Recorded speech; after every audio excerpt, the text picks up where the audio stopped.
So in today's video, I'm going to share with you 6 of some of the most important things that we can be doing for our spring and summer garden in the month of March and in the early spring.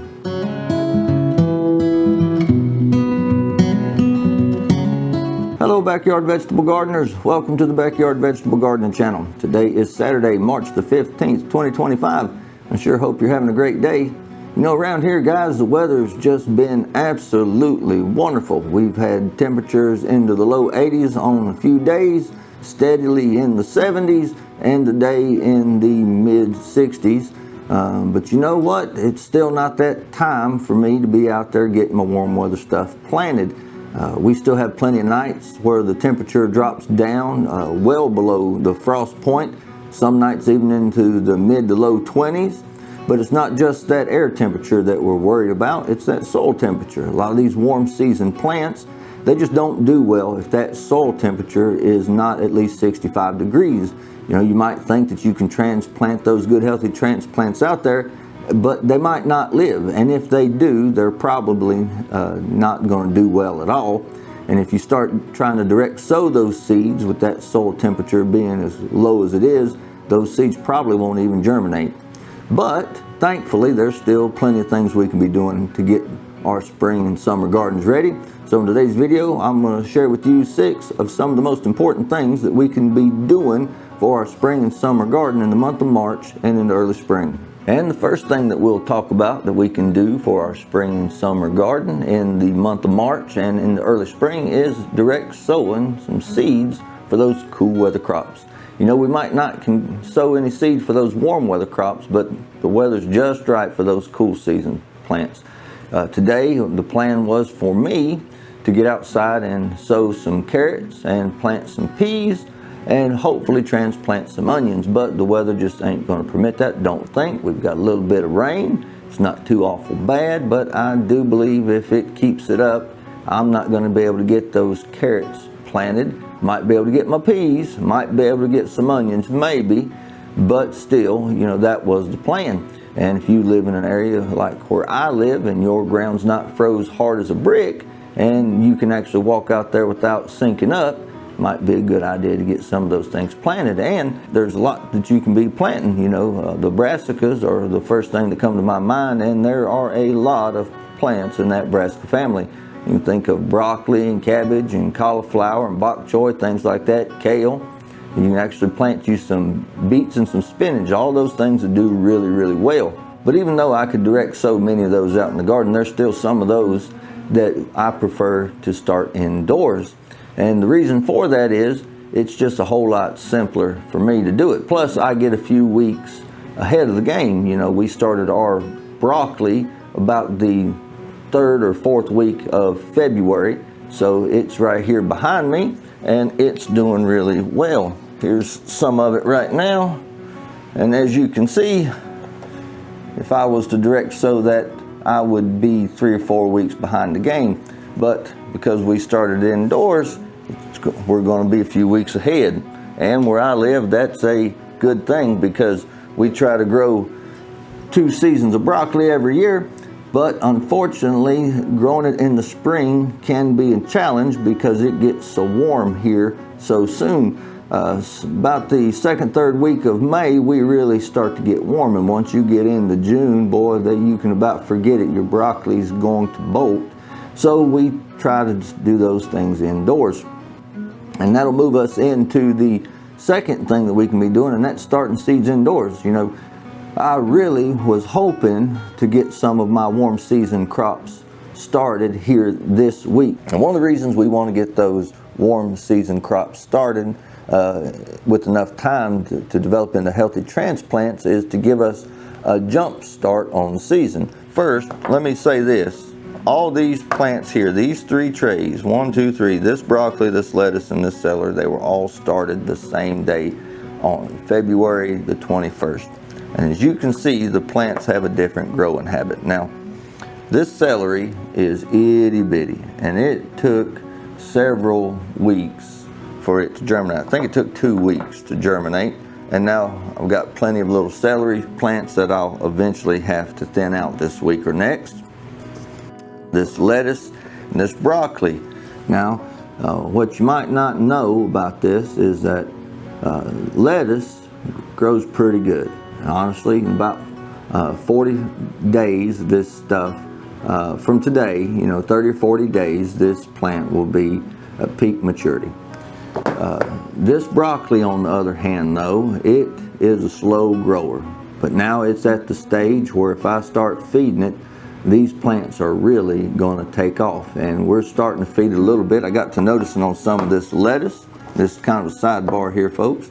You can see that.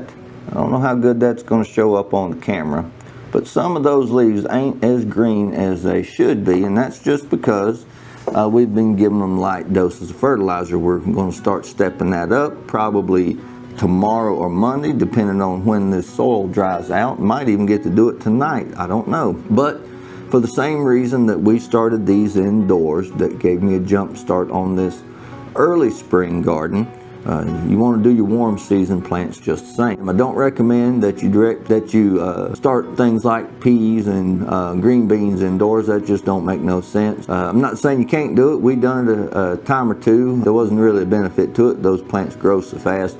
Just soak your seeds, put them in the ground, and you're good to go. But when it comes to starting these seeds indoors, this time of year, you think about your last average frost date. Mine's April 27th here where I live, and we try to get those warm season plants at least 2 weeks after that. Now some of those you can get a few weeks earlier than that, as long as you cover them up. But you'll learn the hard way if you try to get stuff like cucumbers, if you get them out there too early, because I'm just going to tell you, one cold night, they're done. That's it. There's no fixing it. So thankfully they're real fast growing plants. Cucumbers are another things I don't really recommend that you start indoors anyway. They're just so easy to grow outside. But things like your peppers and your tomato plants, that's just a good idea. And moving right along, the third important thing that we can be doing for our spring and summer garden in the month of March and in the early spring is garden planning. I know, guys, that's a trending thing right now on social media, and Lord, man, I tell you the truth, I love having access to all this great information, but I'm just not going to lie to you. Once YouTube becomes a job for so many of these folks, they just make all these videos, and you can't blame them, and I'm not knocking them. So if you're watching this video and you have a YouTube channel, please don't think I'm knocking you. I'm just saying personally, it's a little annoying to log into YouTube and you see everybody chasing after all the same trends, and I get it. It's just the way the thing is, but hey, when it comes to it, most of these guys trying to do, they're trying to sell you a book, trying to sell you a planner, trying to sell you a computer program or a web service, and I'm not knocking it. If that's what you want to do, that's what you're going to do, and I hope it works out good for you. But at the end of the day, there's a whole lot that goes into garden planning that you really don't need none of that stuff for. And I just be honest with you, we've been growing a garden for so many years now. There's not a lot to do in the way of planning. I mean, our beds are well established. We already know what we're going to put where, because we don't move our crops around like a lot of these folks do. We just put fresh compost down every year. We try to remove all the diseased foliage and the dead plants, and we typically have pretty good success, unless like last year when the deer comes in. But as far as that goes, we don't have to do a whole lot of that kind of thing. But when we add new plants, that's a different story. And this year we're adding some new plants, several different varieties. If you're a new gardener, you might be needing to think about what type of beds you want to establish, whether it's in the ground or maybe raised beds. If they're raised beds, do you want wood beds? You want metal beds? You want some of these new self-watering containers?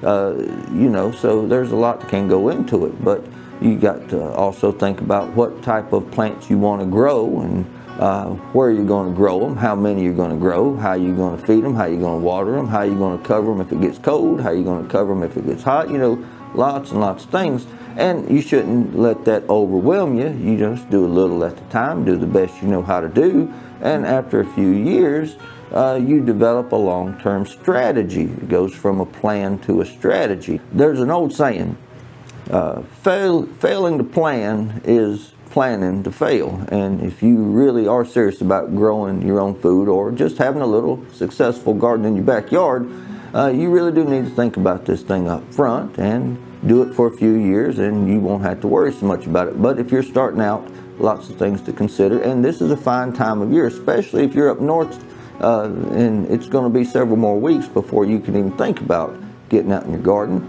Go ahead and start taking the time necessary to plan it out, get a good game plan, and hopefully you'll have a good year.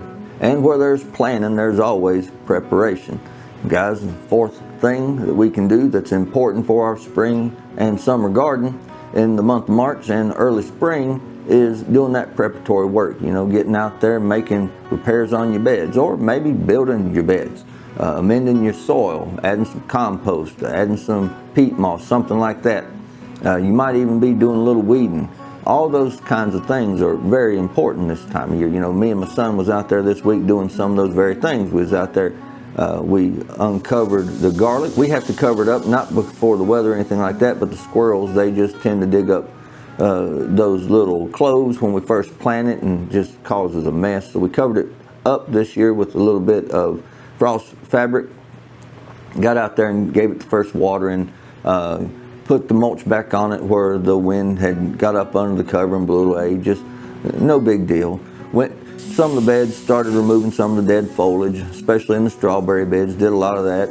Just a good time of year. And hopefully this week we'll get to doing our pruning on some of the grapevines. We started 2 grapevines last year. This year we need to trim them down to a single leader.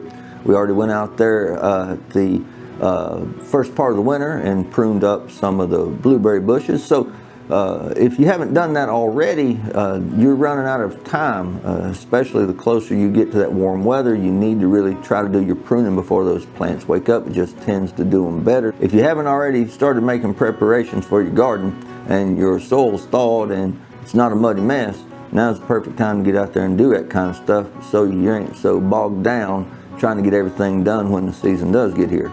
And just in case you haven't already noticed, most of these things build directly upon each other, and they're either directly related or closely associated.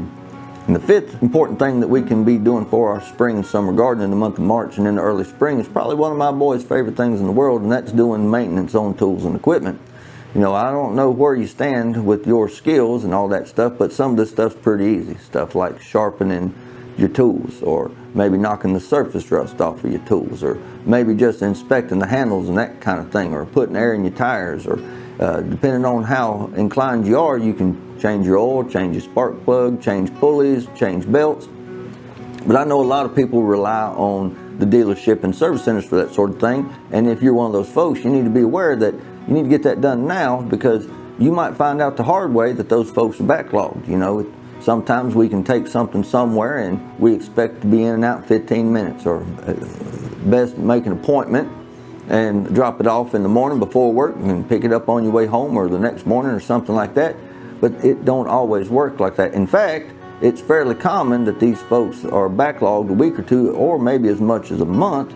And it's not because they're lazy or they're trying to do anything wrong. It's just that's the way the world works. These folks aren't changing oil all day. They might be tearing a motor out or a rear end out or replacing some kind of component that they're waiting for, and they got the whole piece of equipment tore down and it's taking up a bay. You can't just roll that thing out of the way. The next guy in line's got to wait until that bay's cleared up. So guys, do yourself a favor, go ahead and get that done now. Maybe you don't know how to do some of these things. Don't forget, YouTube is a wonderful, wonderful resource. So don't limit yourself. Don't be scared to do stuff. Don't do nothing stupid. Don't try to do something that might burn your house down or something like that. But at the end of the day, you know, things like repairing hoses, sharpening tools, changing your oil and filters and things like that, that's really not a big deal. And now's the time of year to be doing that. The last thing you want to do is to wait and find out the hard way in the middle of the season when you really needed that stuff, that it's broke and you should have fixed it, or that you want to get started and your stuff's held up hostage by some service center or repair shop because you didn't take the time to do it now. And the sixth important thing that we can be doing for our spring and summer garden in the month of March and the early spring is one of the things that I get started doing late in the previous year, and that's stocking up on supplies. You know, at the end of the season, you can get a lot of good deals on a lot of products, and the way it works is supply and demand. If the supply is low and the demand is high, the price is high. If the demand is low and the supply is still high, the price goes down. And I got some examples of some of the things that I bought at the end of the season that I don't have to buy now. Bought some 4-pound bags of Dr. Earth's organic homegrown tomato and vegetable and herb fertilizer. If you look online right now, it's $24 a bag. I got it for $4.50 a bag. They had a limit of 4 bags, so me and my wife placed 4 separate orders, or maybe 5 orders. I can't remember. We ordered all the orders they would let us order before the quantities were depleted. Bought various varieties of Miracle Grow Performance Organics products. We've got some of the granular, some of the water soluble. Got 3-pound general purpose water soluble fertilizer, 2.5-pound Blooms granule plant nutrition granules. I bought 3 of each, and I don't remember exactly what the price was, but I do remember it was 60% off. It was a great value. And this one wasn't necessarily a sale, it was just an example of how the market works. Last year we was needing some vermiculite toward the middle of the season, and that stuff was expensive. Even if you bought it online, it was expensive. We found some at Walmart, believe it or not, and it wasn't necessarily a sale, but it was less than half of what we paid for our vermiculite last year. So we bought 3 or 4 bags of that stuff, got it kept up. Some things I'm looking for right now are things like row covers and netting, organic pesticides, antifungal sprays, self-watering containers. And one of the things I'm especially looking for is some sturdy garden tools for my little babies. That's a thing that's real important to me, hoping the good Lord will open a window of opportunity for me to get some of those things. But you know, guys, right now, before demand ramps up tremendously high, be a good time to go ahead and get what you need. Especially if you ain't got your seeds, you need to be go ahead and getting those seeds, because the closer we get to the planting date, the fewer those seeds are going to be on the shelves, especially the varieties that you want to get the most. Those are going to sell out the quickest, so go ahead and get your seeds. One of the last things that you want to do is get your hopes up to be planting out in your garden, and just to find out that you waited too late and you can't buy what you want to buy. It's a terrible, terrible feeling to wait all winter long to grow something and not be able to have it. You know, we were looking for some sun gold tomato seeds. That was one of the things that my wife learned last year that she loved tremendously. And as a good husband, I wanted to grow her some. And I could have waited and hoped that some of the supply houses would have had transplants, but I wanted to go ahead and find those. And we hunted and hunted and hunted, and thankfully we got that Johnny's Seed catalog in the mail. And no, it wasn't Johnny's Seeds this year. It was True Leaf Market. That's who it was. True Leaf Market had those seeds. So we bought her some of those seeds. We're going to get those planted soon. And it would have broke my heart not to be able to grow those for her. It might not have meant too awful much to her, but it meant an awful lot to me just to know that she liked those things. And it's especially important to them grandbabies, because I'm going to tell you, I can take them out there to the garden, and if they're helping me harvest, very few of them sun gold tomatoes make them back to the house. They just love those things. So guys, do yourself a favor. If you haven't already, start stocking up on your stuff before the season gets here, and that'll help you have a good year in the garden. For most of us, the weather's already plenty good enough for us to be doing most, if not all, these things in this list. Now, I know some of my friends like Miss Vicky and Brother David up there in Maine, right next to the Canadian border. Winter sticks around a little bit longer than it does down here. But no matter where you live, I hope I've brought to your attention just some of the things that you can be doing that's important for the success of your spring and summer garden. If you just so happen to miss that video where we talked about those new fruit plants, I'll try to link them up here. Please don't forget to like the video, folks, and share it with your friends. If you like gardening and garden-related content, I sure hope you'll consider subscribing to the channel. This is Michael with the Backyard Vegetable Gardening Channel. I sure hope you're having a great day. See you on the next one.